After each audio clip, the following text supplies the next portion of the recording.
Well, moments ago, you heard from the chairman of the new Black Panther Party addressing claims that members of his group intimidated voters at the polls back in '08. Now, the rest of my interview with Malik Shabazz, beginning with who he believes is behind the criticism of his party's actions and the controversy over the Justice Department's decision to drop this case. I would say that all of this, to me, ma'am, is being overhyped and overblown and is part of a right-wing Republican conspiracy to drum up, to demonize President Obama, his administration, to demonize the new Black Panther Party and blacks in order to drum up white dissatisfied support for the midterm elections.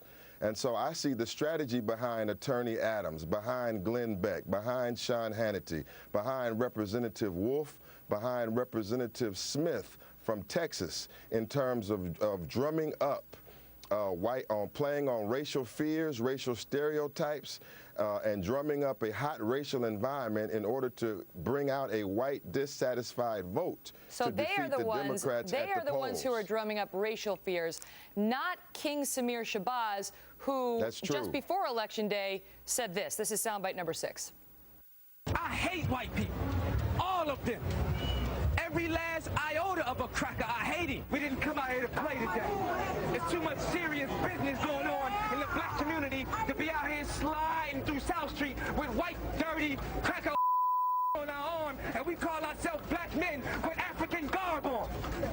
What the hell is wrong with you, black man? You had a doomsday with a white girl on your damn arm. We keep begging white people for freedom. No wonder we're not free. Your enemy cannot make you free, fool. You want freedom? You're going to have to kill some crackers. You're going to have to kill some of their babies. I mean, that's disgusting, isn't it, sir? I would say that he should be careful in how he speaks, but I would still say that his words are being manipulated by a right-wing conspiracy here, and the Republicans are manipulating his words into, again, a attack on blacks, and to drum up racial fears, that white people, and to increase voter turnout. Do you agree that white people should be killed and their babies should be killed? That is not the position of our organization. That is not the position of myself. We have an official platform. But you say that's not the position. I'm just asking you as a human being. As a human being, sir. That is a disgusting comment he made. And do you agree with it or don't you? No, I do not agree that he should have said that. No, I do not agree. No, I'm not asking about whether he should have said it. I'm asking about whether you agree with the sentiment. No, ma'am, I don't. Okay. And in terms of inciting racial fears, I want to talk about you, Mr. Shabazz, because, you know, you say that the right wing is playing on racial fears. Absolutely. I want to ask you, do you hate white people? No, ma'am. I am not a hate teacher, or I am a person that fights for the civil rights of black people, the human rights of black people. I fought all my life to end discrimination. I'm fighting for victims of hate crimes right now. A black man in South Carolina that's dragged 10 miles behind a pickup truck by white Confederates in South Carolina. And have you ever go to? And I understand that you object to discrimination against blacks, but I'm focusing on whether you discriminate against other races. And I want to ask you, have you ever referred to a white person as a cracker?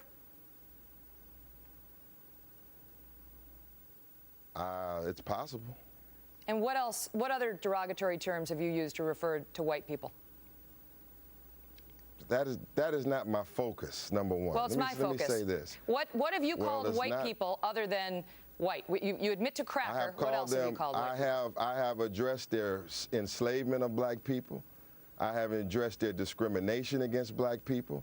I have addressed their racism against black people. I have addressed the fact that they have refused to pay us reparations. I have addressed the fact that police brutality is still running rampant. And what about Jews, Mr. Shabazz? Do you hate Jews? I want to be clear. I do address, let me clear the first point. I do address white injustice against black people, and that I must do. Yeah, and do you hate Jews? No, ma'am. I hate injustices by people. Have you ever referred that to would call Jews themselves as Jews. something other than Jews? Not the real Jews, no ma'am. I am a black Hebrew also. I am a part of that family. I see. And who are the fake Not Jews? the real Jews, no ma'am. Who are the fake Jews? Those that do not practice the laws and practices of Judaism. And that is it exploit true, and sir, take that other people's land. is it true, sir, that once at Howard University, you led folks in a chant that went as follows: "Who controls the Federal Reserve?" Answer: Jews. "Who has our entertainers and athletes in a vice grip?" Answer: Jews. "We want to bring on a man now who makes," this is you speaking, "the Jews pee in their pants." Khalid Muhammad. Did you or did you not do that, sir? As a student at Howard University, some of that may be true, yes, as in standing up in defense of my people. I see. So it's the right wing that incites racial fears, but you give yourself a pass. Let me be clear. Let me be clear. These Republican so-called civil rights leaders laugh out loud, which is a major joke, who claim now to be fighting for the civil rights of our people, are disingenuous, and they have no platform to stand on. They have never stood up for civil rights for anyone, and are ignoring the fact that hate crimes and gun sales by the white right is at an all-time high all over America.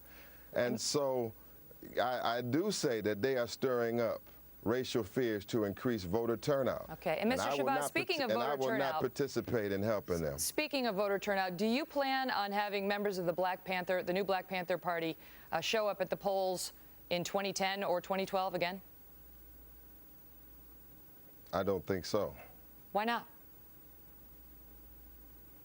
For obvious reasons, ma'am. I don't think that would be our focus in 2010 or 2012. I think that we will continue to do the work of stopping the violence in the black community, that we will continue to do the work of fighting hate crimes and discrimination, that we will continue to do the work of educating black youth and black babies. Understood. Now, you can talk to Reverend Al Sharpton, Reverend Jesse Jackson, Minister Louis Farrakhan, members of the Congressional Black Caucus, judges and mayors about the works of attorney Malik Shabazz and the best members of the new Black Panther Party. And they will tell you all over America and all over the world the good job that we are doing. So we stand with solid credibility amongst our own people and amongst others who would like to know the truth. Well, we'll let our viewers be the judge of that. Mr. Shabazz, thanks for being here. Thank you.